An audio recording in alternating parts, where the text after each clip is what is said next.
Hello everyone and welcome to the bonus session that came from the topics from session 2 of celebrating this precious life, honest conversations about death and dying. So there are two key foundational practices that I know that from my direct experience have really supported me in this work. And the first one is empathy. Now, we have experienced that in the breakout rooms when I've guided people to listen deeply with mindful presence, a sense of curiosity. And so I'd just like to explore that a little further. Catherine Cadden and Jessie Weens-Chu, who wrote the book Ongo, Everyday Nonviolence, write that empathy has 5 aspects. And the first one is curiosity. So when we come into a situation where we're going to listen, we bring our curiosity, which comes from the Latin word cura, which means to care. So bringing this sense of care to our interactions. The second one is mindful presence. That beautiful quality of being in the present moment, just as it is. John Kabat-Zinn says mindfulness is our capacity to be in the present moment, but most importantly, without judgment. And so this mindful presence, we can be aware of our wanting to fix things or change things or comment on things or ask questions. We notice that and we come back to this mindful presence. The third one is our intention to connect. So the third aspect is our intention to connect. So really wanting to feel this connection between the person in front of you, even if you don't agree with them. It's having this sense of shared humanity and finding a way to be present.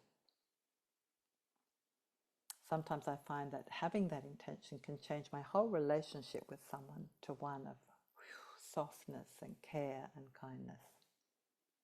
The fourth aspect is awareness of universal needs. All our thoughts, our feelings, our actions all come from universal needs, our need for connection, care, understanding to matter. So having this understanding can help us really see beyond what someone's saying to what their underlying needs are. Doesn't mean to say we have to fix them or do anything about them. Just being aware of them sometimes is enough to support a connection. The fifth one, so all the first 4 are done in silence. Bringing our curiosity, bringing our mindful presence, intention to connect, and awareness of universal needs. And the 5th aspect is confirmation.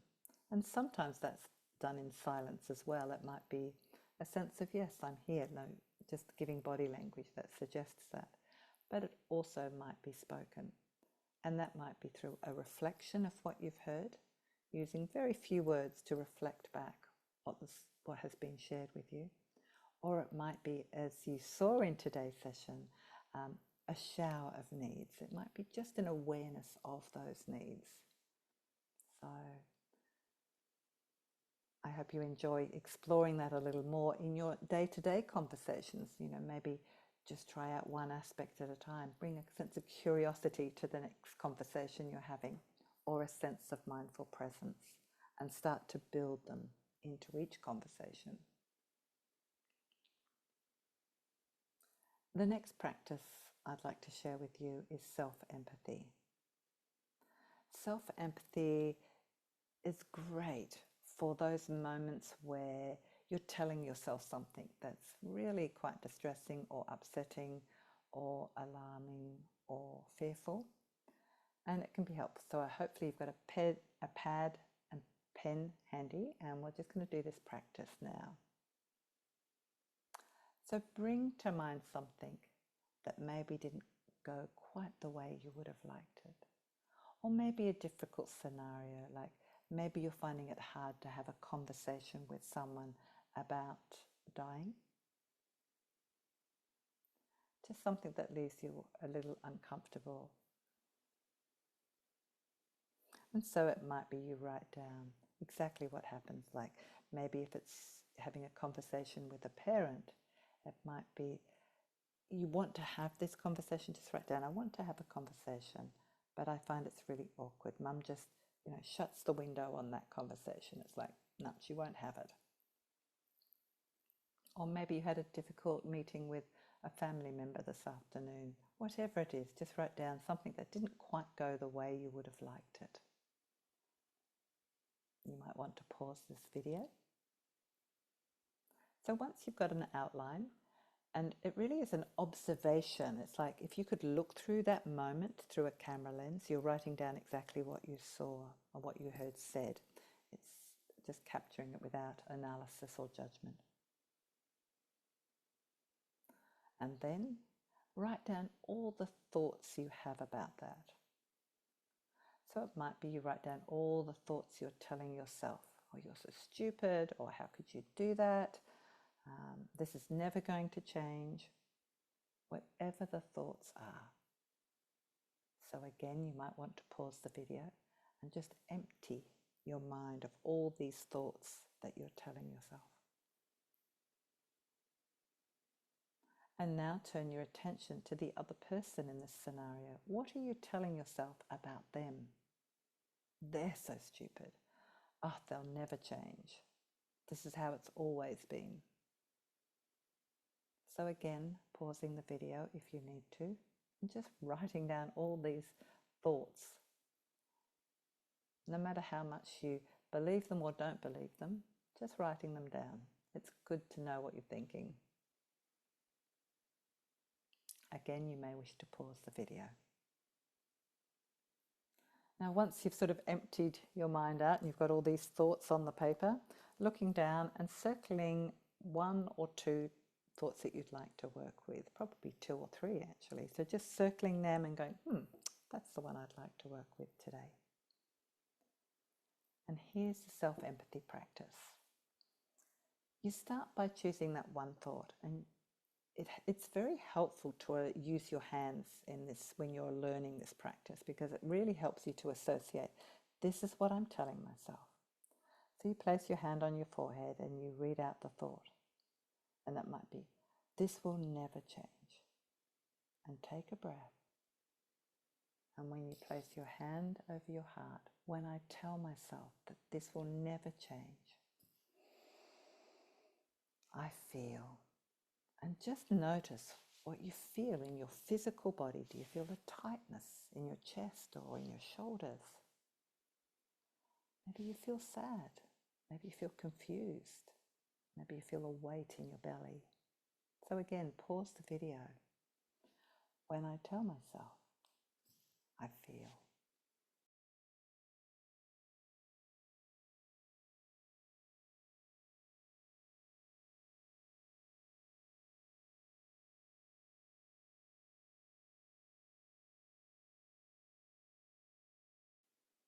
And then when you've done that, take another breath and bring your hands down to your belly. And this is where we connect with the needs.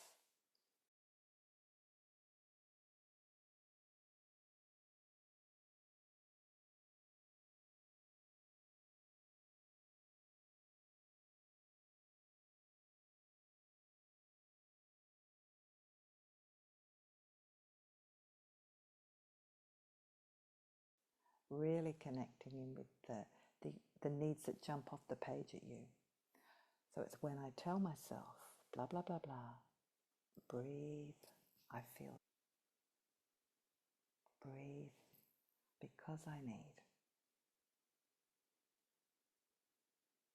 So again, pausing the video while you see what jumps off the page at you and write those down.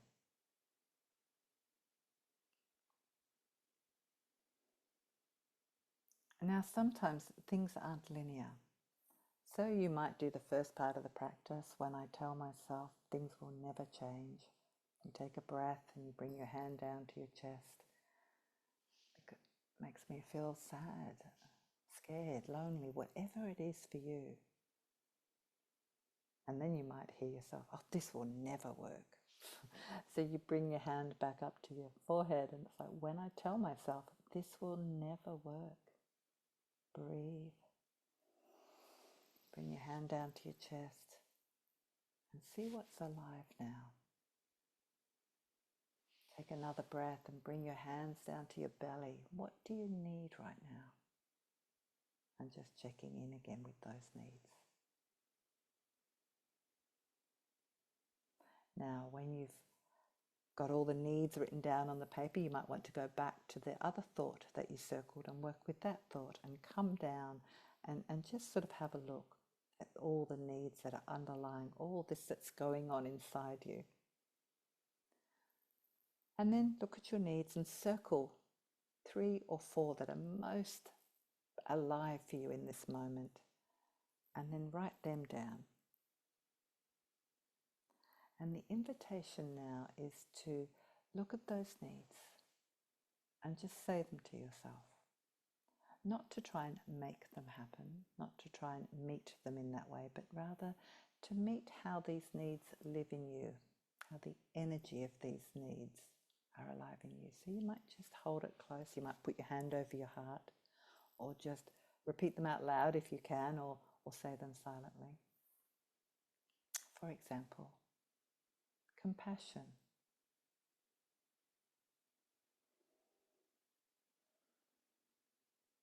Compassion.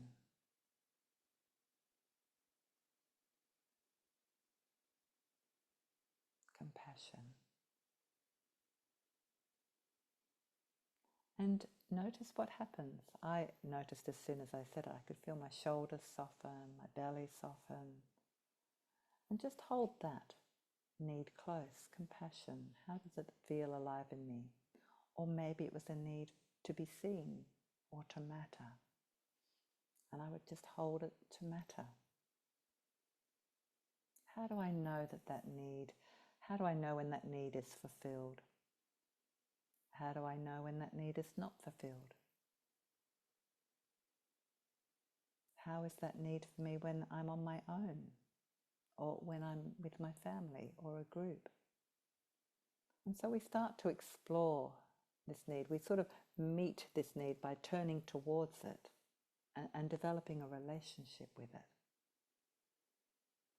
And then from that, taking another breath in, maybe there's a request that you'd like to make of yourself or someone else. And making that request doable. So it's not just a matter of saying, oh, I'll be more kind to myself. It's like, I'd like to do a loving kindness, a self-compassion practice once a day. It's a very doable request. Or maybe the request is of somebody else. Would you be willing to have a conversation with me? Have you got 15 minutes? So making your requests really doable. I'll send you a link in the email to where you can access a chart with this flow on it. And I hope you enjoy it. I'd love to hear how it goes for you. If you have any questions, please do reach out. Thank you.